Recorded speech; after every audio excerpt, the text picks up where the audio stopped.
আসসালামু আলাইকুম দর্শক, আমরা এখন আছি পদ্মা সেতু এলাকায়, মানে শরীয়তপুর জেলার জাজিরা থানার বিকিনগর সুবানি মতবরকান্দি। প্রত্যেক বছর নির্বাচনের আগে চেয়ারম্যান মেম্বাররা কত এক্সকিউজ দেয়, কত কিছু বলে, এটা করে দেবো ওইটা করে দেবো। প্রত্যেকটা জেলার জন্য এমপি সাহেবরা নাকি শত কোটি টাকা বাজেট করে। আমাদের মনে করেন উন্নয়নের জোয়ার বইতেছে, দেখেন আমাদের এলাকার উন্নয়নের জোয়ার বইতেছে, দেখেন কি অবস্থা। আমাদের এলাকার মানুষ মনে করেন যে এত সুন্দরভাবে যায়, এনার কোনো তেল খরচ লাগে না ভাই। একেবারে কেদায় পিছলে এই এলাকা থেকে ওই এলাকায় যাওয়া যায়। রন ভাই খেলা দিই, বুঝছেন চেয়ারম্যান সামনে নির্বাচন আইতেছে, বুঝছেন উন্নয়নের জোয়ার বয়ে যেতেছে, সমস্যা নাই।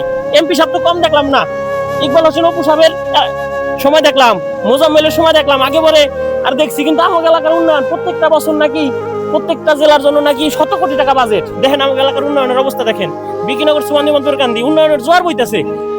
সামনে আরো দেখাবো, সামনে আর রাস্তা দেখেন উন্নয়নের জোয়ারে ভাসতেছি। দেখেন রাস্তার অবস্থা শুরু থেকে বিকিনগর সুবানি মতবরকান্দি শেষ পর্যন্ত দেখেন কি অবস্থা। একটা মানুষ যে হাইটা চলে যাইবো, হাঁটার সময় মনে করেন অবস্থা ভয়াবহ। এত সুন্দর রাস্তা, শত কোটি টাকা বাজেট হয়। এমপি কন্ডিশন দেখেন, এটা কি রাস্তা না পুকুর? আমি নিজে অবাক হইতেছি, এটা কি রাস্তা না পুকুর?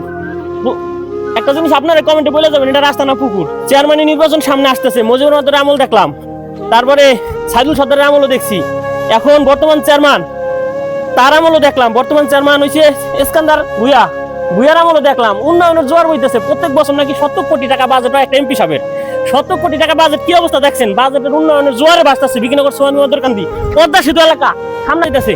আপনারা দেখেন এত সুন্দর এলাকায় আমরা বসবাস করি, এক কথায় পদ্মা সেতু এলাকা বলে কথা।